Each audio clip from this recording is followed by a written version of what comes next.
Hi, hello students. In our previous video, we just saw what is stress and what is strain, which comes first.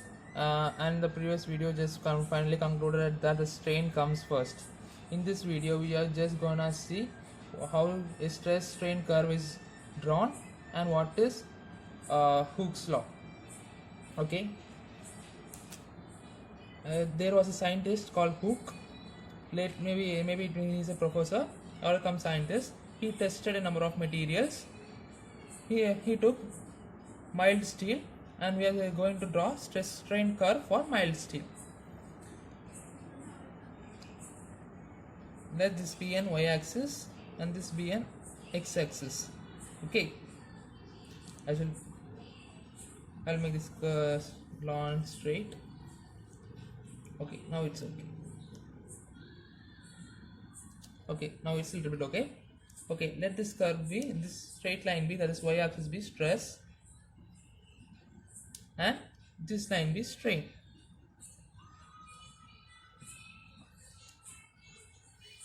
Okay.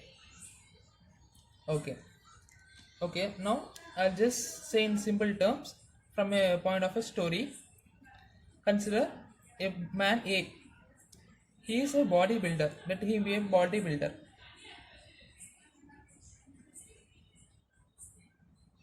He's a bodybuilder. He goes to gym every day and have made a big body, a stable one, has 6 packs, 8 packs, whatever it let be. He just went to a market and some trouble between 4 boys and him.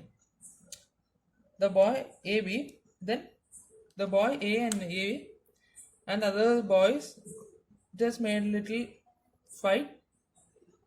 He was giving each one shot, that four boys, each one shot till this point. Let this point be here, this point be A.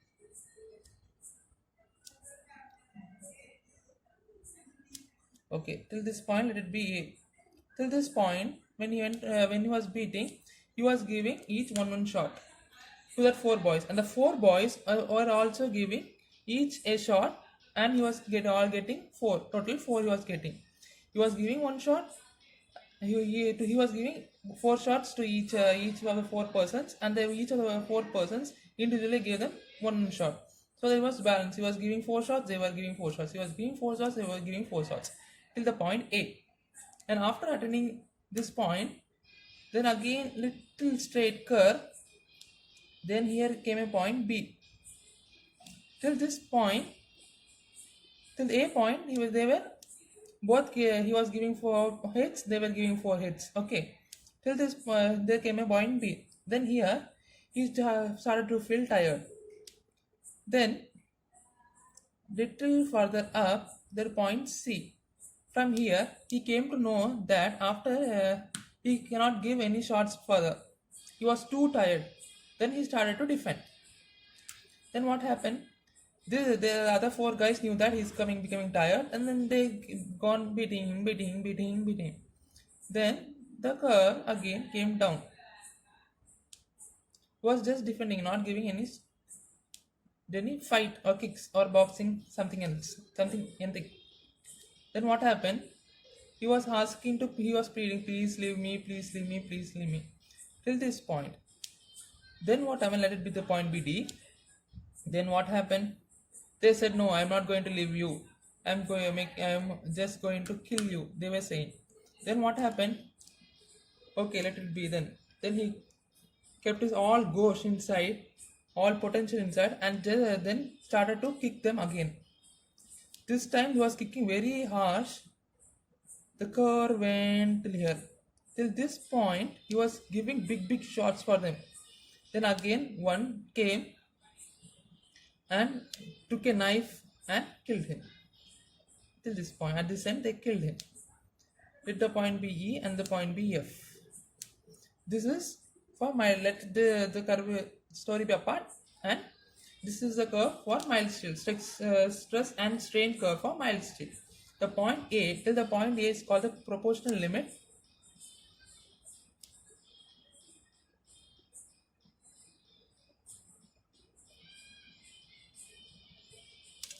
and this point B is called the elastic point, elastic limit.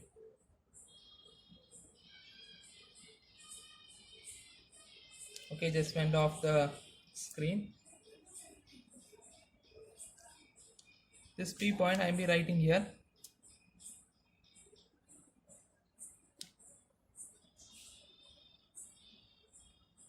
This B point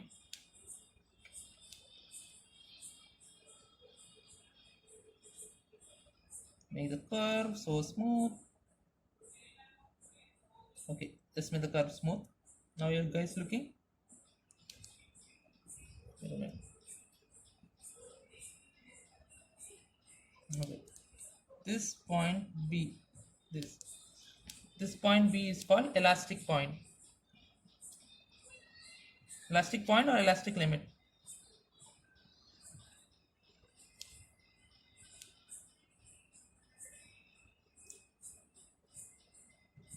Elastic limit. Okay, this point. Then there comes the point C, which is called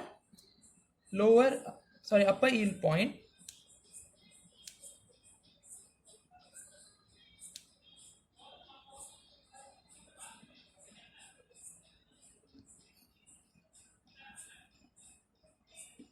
And the point D is called lower yield point.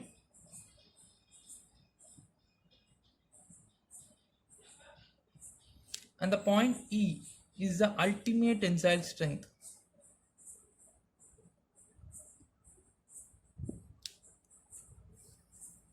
It off screen, I think.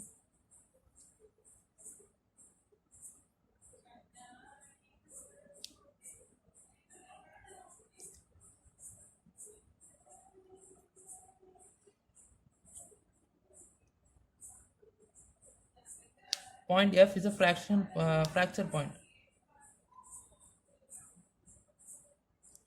At this point, after giving so much strain, so much force, the material eventually breaks.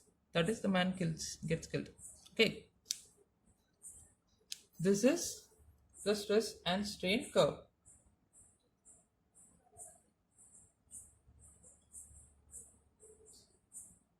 Okay, guys.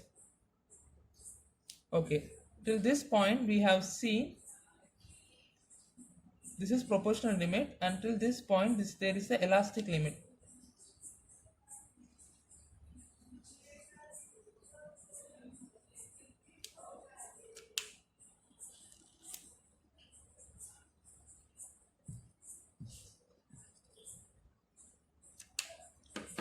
This is another marker.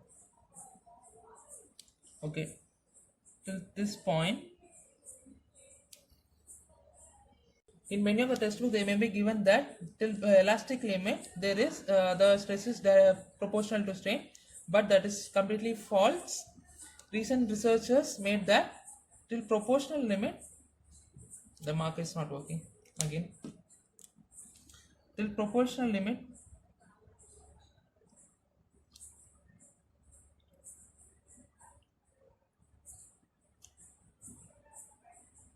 the stress is proportional to strain. However, the Hooke's law, we will learn that stress is proportional to strain till elastic limit. Okay, for till now we have read like that only, and in the textbooks also they are given like that only, but the recent researchers made clear that the stress is proportional to strain till proportional limit only.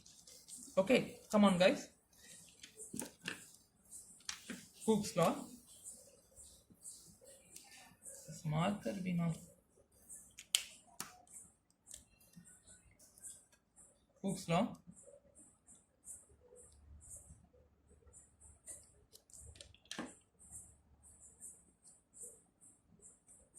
Law.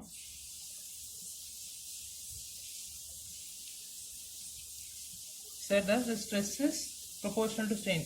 Okay, the Hooke, the scientist, the professor, he related stress and strain, a relation. What is the relation between stress and strain?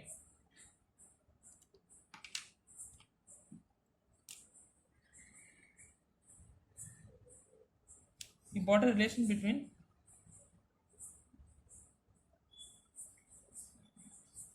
stress and strain. What he concluded that it was directly proportional. In order to make it proportional, that is equal, in order to make it equal, found that sigma is equal to E and E. Okay, this E is Young's modulus. This is only E is equal to sigma by E, stress by strain. This is a Young's modulus.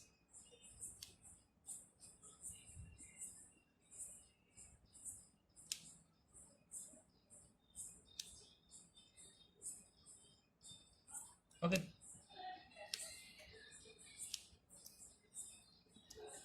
this is Young's modulus.